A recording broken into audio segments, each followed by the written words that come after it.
Assalamualaikum warahmatullahi wabarakatuh. Saya Heruni Rusuli dari Fakultas Teknik Program Studi Teknik Kimia akan mempresentasikan hasil kerja kelompok kami yang berjudul Pancasila sebagai Paradigma Hidup Bermasyarakat, Berbangsa, dan Bernegara. Berikut adalah ketua dan anggota kelompoknya. Paradigma. Pengertian paradigma adalah suatu asumsi-asumsi dan asumsi-asumsi teoritis yang umum, sehingga merupakan sumber hukum, metode, serta penerapan dalam ilmu pengetahuan yang menentukan sifat, ciri, serta karakter ilmu pengetahuan itu sendiri. Kailan 2020. Pancasila sebagai paradigma hidup bermasyarakat. Menurut Nota Negara 1971, aktualisasi Pancasila secara subjektif adalah pelaksanaan dan pengamalan nilai-nilai Pancasila dalam setiap pribadi, perseorang, setiap warga negara, individu, penduduk, penguasa, dan warga negara Indonesia. Aktualisasi Pancasila secara subjektif merupakan penentu keberhasilan aktualisasi nilai Pancasila secara objektif. Pancasila sebagai paradigma pembangunan. Pancasila sebagai paradigma pembangunan nasional mengandung arti bahwa segala aspek pembangunan harus mencerminkan nilai-nilai Pancasila. Konsep kedudukan Pancasila sebagai paradigma pembangunan nasional. Pancasila harus menjadi kerangka kognitif dalam identifikasi diri sebagai bangsa. Pancasila sebagai landasan pembangunan nasional. Pancasila merupakan arah pembangunan nasional. Pancasila merupakan etos pembangunan nasional. Pancasila sebagai moral pembangunan. Apabila kita melihat sila-sila demi sila sebagai berikut. Yang pertama, sila ketuhanan yang Maha Esa, implementasi ilmu pengetahuan, mencipta perimbangan antara rasional dengan irasional, antara akal, rasa, dan kehendak. Berdasarkan sila pertama ini, ITEK tidak hanya memikirkan apa yang ditemukan, dibuktikan, dan diciptakan, tetapi juga mempertimbangkan maksud dan akibatnya kepada kerugian dan keuntungan manusia dan sekitarnya. Yang kedua, sila kemanusiaan yang adil dan beradab. Dasar-dasar moralitas bahwa manusia dalam mengembangkan IPTEK haruslah secara beradab. IPTEK adalah bagian dari proses budaya manusia beradab dan bermoral. Yang ketiga, sila persatuan Indonesia. Kesadaran bangsa Indonesia bahwa kemajuan relasi atau hubungan antar daerah dan instansi pada IPTEK adalah akibat dari persatuan dan kesatuan bangsa. Yang keempat, sila kerakyatan yang dipimpin oleh hikmah kebijaksanaan dalam permusyawaratan perwakilan. Prinsip demokrasi sebagai jiwa sila keempat ini dapat didasari pemikiran manusia secara bebas untuk mengkaji dan mengembangkan IPTEK. Yang kelima, sila keadilan bagi seluruh rakyat Indonesia. Kemajuan IPTEK harus dapat menjaga keseimbangan keadilan dalam kehidupan kemanusiaan, yaitu keseimbangan keadilan dalam kehidupan kemanusiaan, hubungan antara manusia dengan sesama, hubungan antara manusia dengan Tuhan sebagai penciptanya, dan hubungan manusia dengan lingkungan di mana mereka berada. Pancasila sebagai paradigma pengembangan ideologi, politik, ekonomi, sosial budaya, pertahanan, dan keamanan. Pengembangan ideologi, peranan dan kedudukan Pancasila dalam kehidupan berbangsa dan bernegara terbagi menjadi dua, yaitu Pancasila sebagai ideologi terbuka. Pancasila dikatakan sebagai ideologi terbuka, di mana Pancasila mampu menyesuaikan diri dalam perkembangan zaman. Ideologi terbuka adalah ideologi yang mampu mengikuti perkembangan zaman dan bersifat dinamis. Yang kedua, wawasan kebangsaan atau nasionalisme. Wawasan kebangsaan adalah cara pandang yang dilandasi akan kesadaran diri sebagai warga dari suatu negara. Pengembangan politik. Sistem politik Indonesia yang sesuai Pancasila sebagai paradigma adalah sistem politik demokrasi, bukan otoriter. Berdasarkan hal itu, sistem politik Indonesia harus dikembangkan atas asas kerakyatan atau sila keempat Pancasila.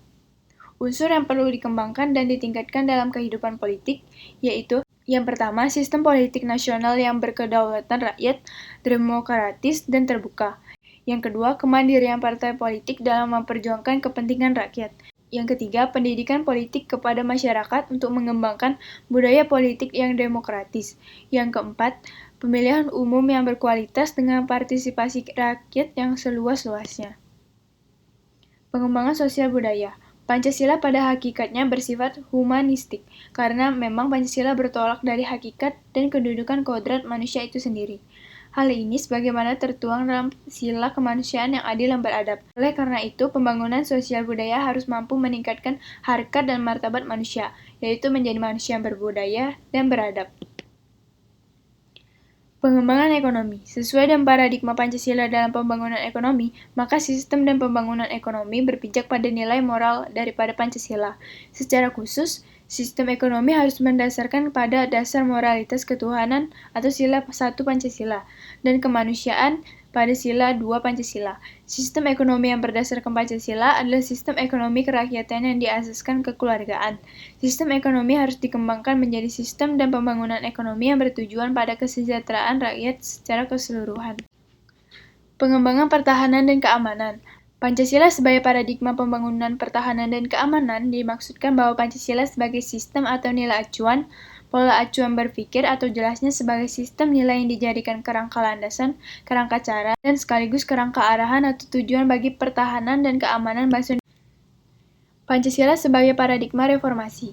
Pancasila sebagai paradigma reformasi adalah di mana apabila terjadi suatu perubahan ke depannya, maka asumsi-asumsi dasar atau nilai-nilai yang mendukung perubahan tersebut haruslah selalu berlandasan pada Pancasila sebagai paradigma pembangunan hukum. Pancasila sebagai paradigma pengembangan hukum adalah bahwa semua produk hukum yang lahir dari Indonesia, baik yang tertulis maupun tidak tertulis, seperti Konstitusi Dasar Undang-Undang Dasar 1945, konvensi, dan semua produk hukum lainnya, baik yang sudah dibentuk maupun yang akan dibentuk, tidak dapat dan tidak boleh bertentangan dengan sila-sila yang ada dalam Pancasila.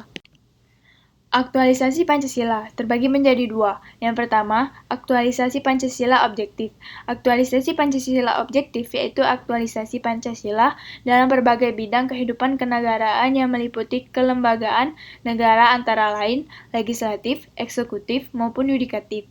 Selain itu juga meliputi bidang-bidang aktualisasi lainnya seperti politik, ekonomi, hukum, terutama dalam penjabaran ke dalam undang-undang, GBHN, pertahanan keamanan, pendidikan maupun bidang kenegaraan lainnya.